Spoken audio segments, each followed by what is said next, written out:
Hi, sir. Good morning. Morning. Welcome. Good morning, sir. Welcome. Please come. After you. Thank you, sir.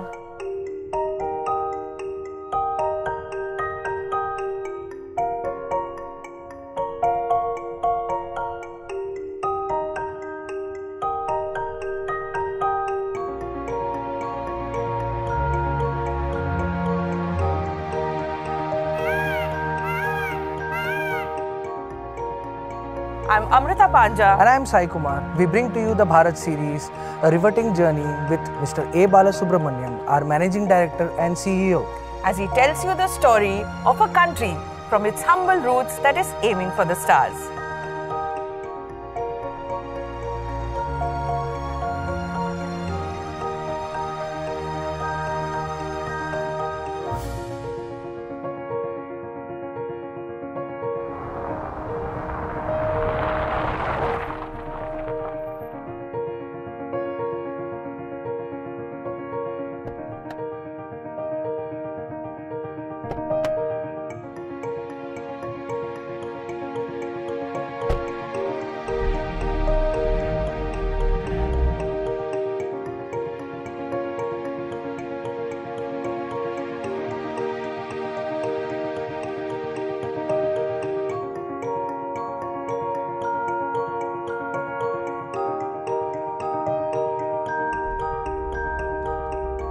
Sir, so we have started on our journey to our Kumbakonam branch, and that does give us some time to quiz you. We are starting from your village in Melator. How does it feel coming back, exploring your roots every now and then? It's always fun. Have a good feeling coming back to your native, the village in which you have grown up. Okay. Plus, we have our ancestral properties, and then people who have been taking care. When they come, they feel happy. And given the fact that in Bombay, we all work in a tight mechanical kind of life, so definitely the 1 or 2 days also, even if we come, even if it's a short visit, Yeah. generally it gives the very high level of refreshment, we can call it. Right. And that change brings the energy back. When did you move from Melator, sir? So I moved 1988. Okay. Then 88 moved after completion of education, Okay. After graduation? Okay. and diploma in computer management. Okay. Moved to Bombay to pursue your career and then do your higher studies there.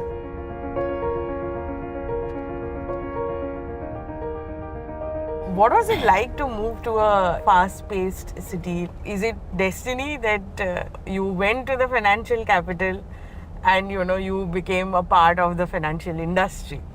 Or was it like an organic choice that happened? See, I think probably I would say it wasn't a choice, it just came along the way.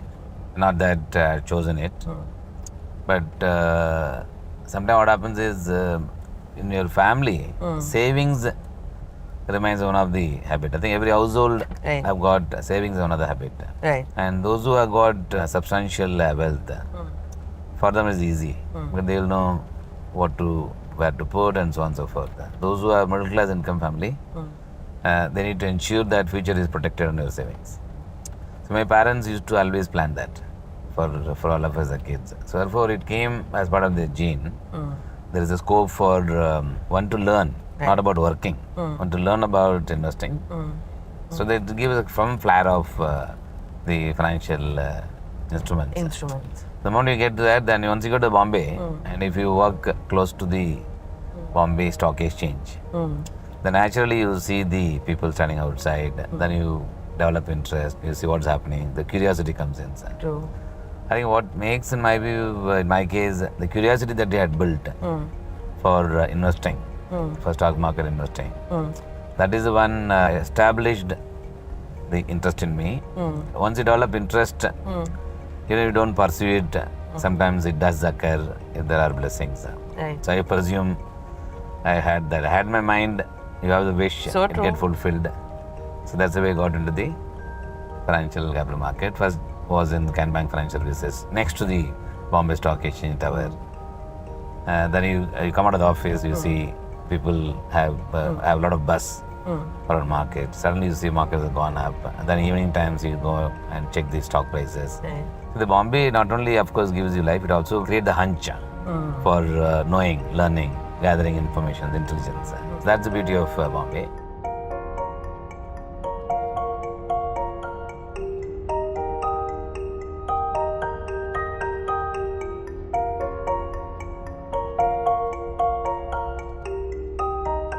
Sir, much must have changed in Melatour, right? I mean, I remember you telling us a story about how you had to book trunk calls to speak to your family. Tell us about that, transition that has happened. So one of course, I think telephone revolution was not there in 80s. I think it all came after that, right? So when we moved away from my native place to Mumbai, the only way to connect with your parents by writing letters. We used to write inland letters, postcard. Almost for 2 years, we used to exchange more information through writings. And if you want to have a short calls and just hear the voice, and you can't speak for more than few minutes during the day, then you go and stand in the telephone booth. There used to be a charges. During the day, if you speak, it will be full charge, 14 rupees per minute. If you go after 7, it will become 7. If you go after 10, it will become 3. We used to call after 10 o'clock in the night. In my village, very few people used to have phones. Very few families used to have phones. Post office used to play the bigger role. Okay. Second is those who migrate from here to outside the village. They need to also remit money back to the village. And the banking system transfers were not there. There is no unique bank ID number. If you open a bank account in Mumbai, you can actually transact that account only in Mumbai. You cannot transfer money from that account to somebody else unless until you send a demand draft. So demand draft sending will take about 7 days.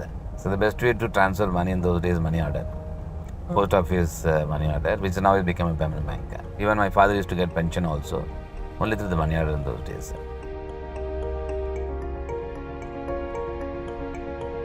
So, especially in the last 20 years, significant progress has happened. One, the telecom revolutions have connected the entire country. Technology have increased quite significantly. And again, UPI, permanent banking systems have completely revolutionized the way money transfer happens. All of us, of course, seeing it, and villages are the biggest beneficiary of this.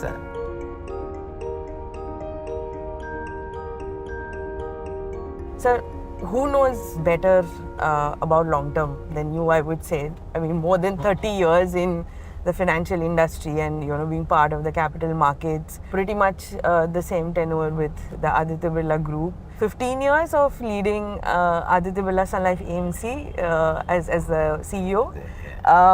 What has been the secret sauce, as they say, of this illustrious journey that you have had at a time where we are used to instant gratifications and, transitory nature of things. And where do you get all this energy from?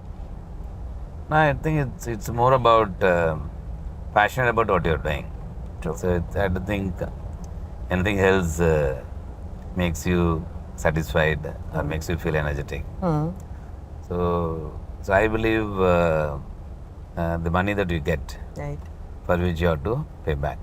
The only way you pay back is do your hard work. Right. Being part of the mutual fund has to become passion. I think sitting in a mutual fund, I can't keep thinking about I should be in banks, I should be in insurance companies. So you have taken certain path. Just ensure that path that you have taken. Do your work continuously, and then keep improving every day, and don't keep your thinking hat die down. So as a result of that, you keep your energy level high. Second is every day morning you can't get up and think that today what I'm going to do. So you know what is to be done every day basis. True. And every day if you start thinking what is to be done, that means I'm not very clear about what I'm supposed to do. So I think once these things comes in, and then opportunity in front of you is very large. So one is the responsibility, accountability is there. Accountability all comes as part of your job itself. But when you know the opportunity is very large. True. And when you meet around people, And you see many people pursuing the passion very aggressively within the financial service industry. So you have many role models. Right. I think the moment you do that, that gives a joy. Second, the MF industries, you are doing good for many. So if you have that feeling that I am doing good for people, you are also helping people to save their money. Right. And if you have that kind of mindset, then naturally the feel-good factor itself it gives an edge. And last but not the least is it's a light heart versus heavy heart. So every day if I have a heavy heart, Yeah. looking around what is happening for me and what is happening for others. The moment you start doing the comparison game, which I had never been into that game, and even as an individual, so whatever happens, that happens. I think if you bring that as a principle, then naturally your worry levels are less, and pursuing, rather carrying out your day-to-day work, not even pursuing, carrying out your day-to-day work, become that much more efficient.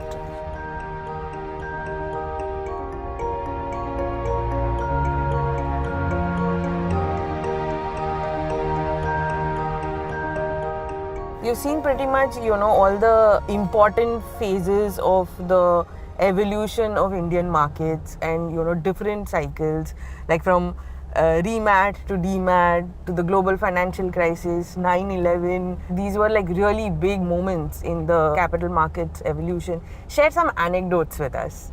See, one first and foremost, after the 1992 scam, which is securities scam, definitely dealing in the bond market became very cautious and documentations. So there used to be a lot of companies to raise bonds with a single piece of paper. Crores and crores of money will go. That's something we used to wonder. We are giving money of big money. We are giving just a piece of paper. Then all these notifications, stamping, all those things came to make these documents more robust. Then second is when the outcry system was moving away to the tech-based trading in the market, then naturally demat was introduced.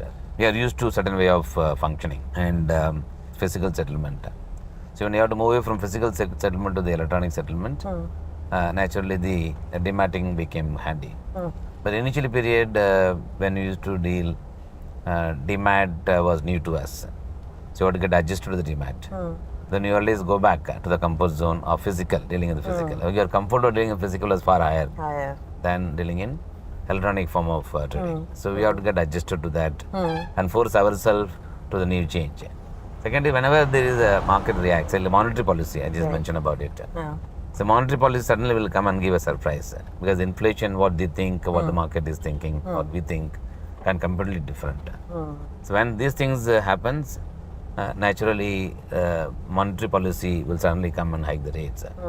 So you will not even know. So you will get off-guarded that rates have been hiked. Then you have to start reacting. Then how do you react? You have a position. Those positions, it can go against your positions. You have to make intelligent guess. Sometimes it gives us a sleepless night.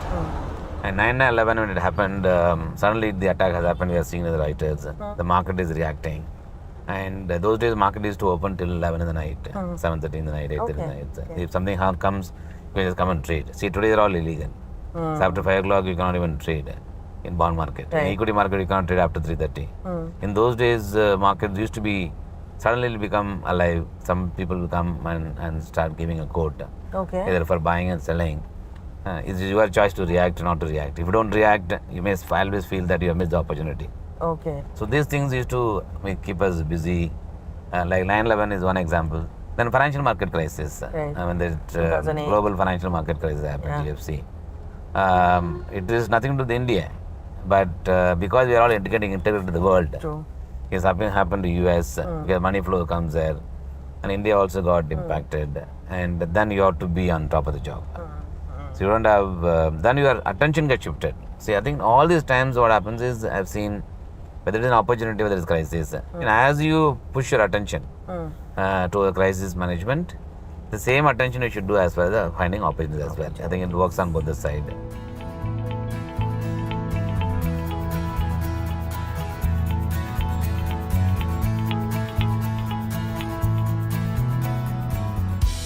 Sir, our series is mainly about understanding your perspective of India's trajectory in the last 30 years and what has been its journey thus far. Do you believe India's moment has come? Of course, yes. It's been gaining momentum in the last 2-3 decades.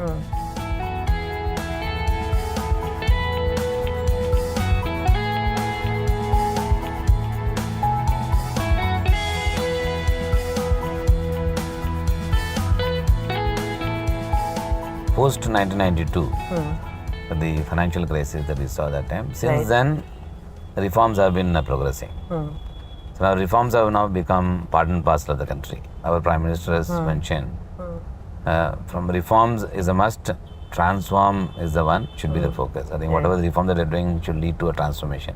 I think as a country, we are also establishing a lot of things right. In the sense, digital economy is progressing well, infrastructure getting built for the future. And what is being carried out in India right now, all of them actually futuristic in nature, which will make India continues to have the growth path for the next 10-15 years. So therefore, we are in a sweet spot, I call it. So we are in a sweet spot among the global economy.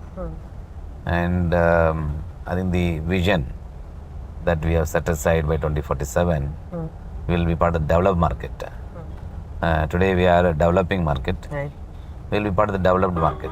All will come sustaining the GDP growth at 7.5%. Per capita income can go by 2-3 times with the way things are moving. So as the per capita income increases, automatically the global radar mapping will increase. I think we are going in that direction.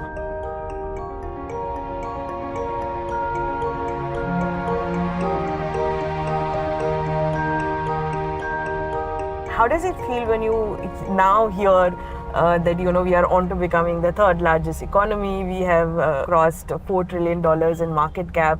Give us some light into this. What was it then, and now when you hear the progress that has happened? No, the vision was always there. Even 2009, when I became the CEO, as a country, there was a vision that India will become the fastest growing country. There is nothing has changed. It was there then, even today also it is there. It was there then more in the form of a wish. But the actions are not supporting as much for this to get materialized. Whereas in the last decade, it's getting linked to the action. So there is a vision, there is a wish, there is a potential that you identify as an opportunity as a country. Now all the execution that happens as a country, all of them are actually enabling provisions, making it easy for doing business. So all things now become real, and you are seeing action. As the action comes, then naturally it has to see the progress. Like for example GST, like Aadhaar implementation, was been there for the last 15 years. I think the current government has taken to the logical end of fully utilizing the potential of each of these reforms activities into an action, which is what I think make me feel that yes, the vision was always there. All of us used to always feel proud that India will become largest economy and so on and so forth. And what you had the belief in the capital market set of people, very select set of people, maybe 1% of the population, intellectual population would have felt that India deserves much more these things. Whereas the large population would not have believed. Right. Where I see the big change is actually is the belief system is not restricted only to the say Mumbai, Delhi or only the power corridors. It has moved away from power corridors to the common man at large, which is what my belief is will make this country to become real large only because of this. The belief system has been now widespread across the country. I think very fact that we are doing the shoot from rural India, it is to just to get a sense of belief, the five system, confidence, which the people who are living in the village today have got access to the infrastructure, access to the facilities. You can see it by yourself. That's the change. That change is the one which will actually make the 2047 developed economy status to become real. Basically given the confidence to dream and yes, I think the whole country is not just dreaming. fulfilling their aspirations, fulfilling their wishes.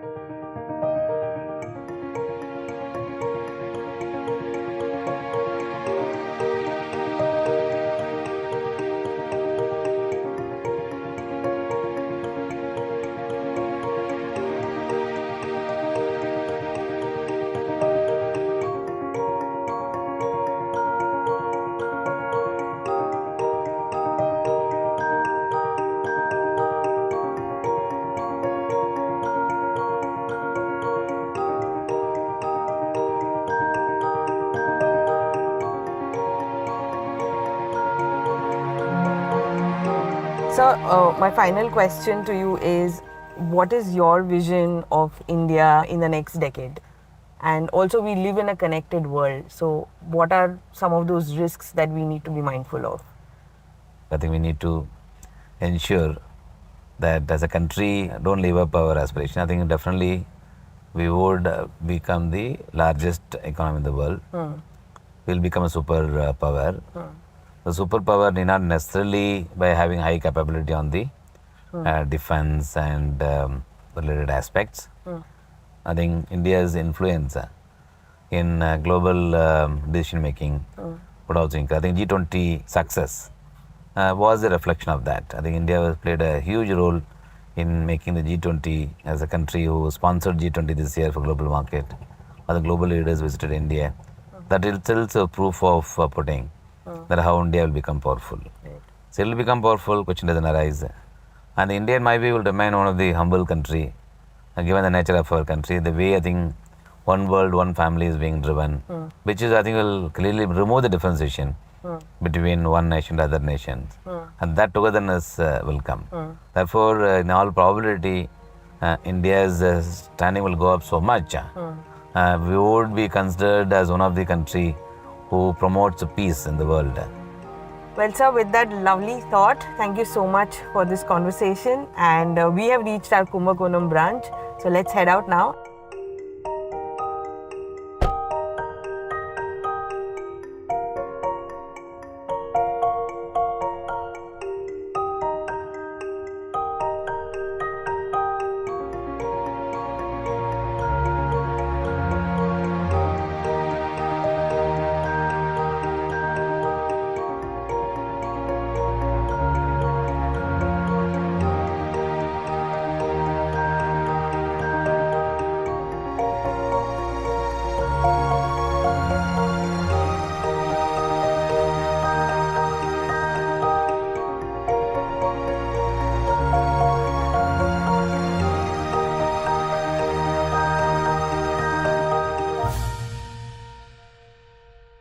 Mutual fund investments are subject to market risks.